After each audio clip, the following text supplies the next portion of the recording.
Not sure what happened at the end of that part 1 there, but my YouTube channel just seems to flash off. So anyways, continue on. The radio was twanging and bonging and screeching, and Imadine was puffing on my neck, and Romy was leaning to put his hand on my arm. He said, "It ain't nothing to faint over, Mary Call. The thing is, you got to remember how much guts this car has got. It's my fault. I should have told you. You'd better let me drive. I've had more experience than you." The car wasn't hurt. We switched places, but the driver's seat Romy found himself to be too short. He couldn't see out over the hood, and he couldn't reach the gas pedal or the brake. He went in the house and returned with 2 pillows that improved the situation as far as vision was concerned, but there still remained the problem of his 2 short legs. So we switched sides again, but I found that my enthusiasm for going anywhere had waned, or I couldn't muster the courage to even start the car again. We turned off the radio and got out and went into the house. They were all disappointed, or so disappointed. Romy and Imadine and I went to the airy spare room where our roots and leaves had been laid out to dry. Romy muttering how too bad it was that I was so dumb and spineless and him so deformed. A sound coming from the front yard attracted us to the window, and we went and pulled the curtain back and looked. Devola was out there driving Kaiser's car around, driving it around and around in a wide, easy circle.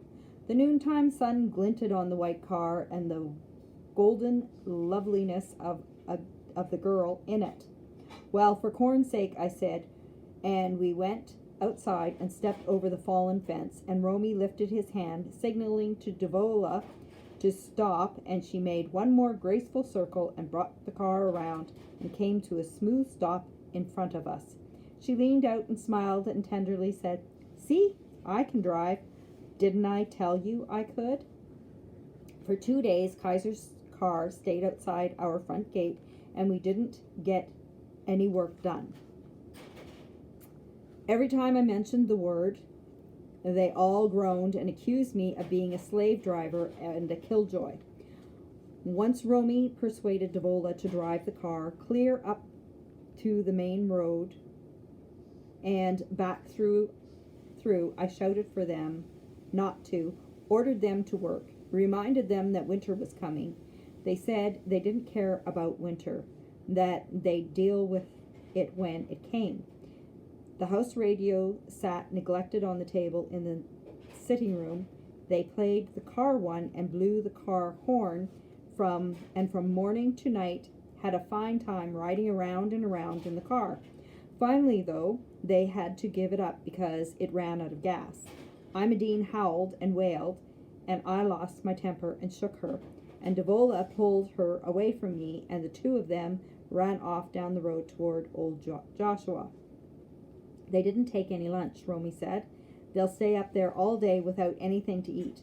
Devola hasn't got sense enough to know when to come home." "Good," I said. "Let them starve to death. I don't care. Where's the book?" "In the wagon. Imadine's only 5, Mary Call. You got to remember that." "I remember it. I remember I'm only 14 too, and I've got the worry of all of you on me, and I don't see anybody killing themselves helping me." "Well, you fritted like jackasses all day yesterday and the day before. I was out there working like a dog for you, so don't go telling me what I've got to remember. I remember plenty, and none of it good. Get the dishpan." Romy shuffled his feet and released a sigh. "Well, I'm sorry you've got the worry of me on your mind. I didn't ask anybody to fix it this way, though. I didn't ask to be born. I wish I hadn't have been." "Yeah, Well, maybe you'll fall off the mountain today and kill yourself and be out of your misery. Get the dishpan. Romy thrust his jaw out. Get it yourself. I'm not your slave. You're the hatefulest person alive, Mary Call. If Roy Luther was alive, you wouldn't treat us like you do. Just get the dishpan, Romy, and shut your trap. I haven't got any time to stand around here this morning and listen to you whine. We've got work to do. Romy darted over to the stove, made a furious appraisal of the breakfast leftovers, snatched a crumpled paper bag from the hook where Devola kept them, stuffed 4 corn dodgers and 2 pieces of cold fried ham, whirled and ran out the door. His feet barely touched the ground as he sped down the path in the direction of old Joshua, screaming for Devola and Imogene to wait for him. By myself I gathered rich weed pollen that day, alone on a dry, open slope. I worked my way through dense weeds higher than my head, gathering the green-yellow heads into bunches, bending their stems to the piece of organdy spread out over the dishpan, shaking the flowers to rid them of their precious grains. At one point in this process, I was horrified to feel my eyes fill with tears, and I cussed. I think. Some life for a girl, I thought, out here alone on this blasted mountain, working myself to a frazzle for what nobody knows. Lord, I've said it before and I'll say it again. You sure made some mistakes when you made me. Surely to my soul, I must have moss growing in my head where my brains should be. Nobody but a poor dement would do what I'm doing, hiding my old dead daddy over there on old Joshua, taking me on 3 snot-nosed kids to raise.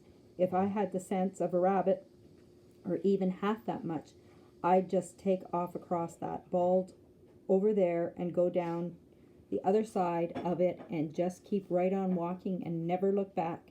They'd make out all right without me, probably even better. The country people would come and get them. Maybe not Devola, but the other 2. Kaiser'd probably get Devola. Out there on Sugar Boy that morning, those were the thoughts that bitterly filled my head, and had not a squadron of hornets attacked me.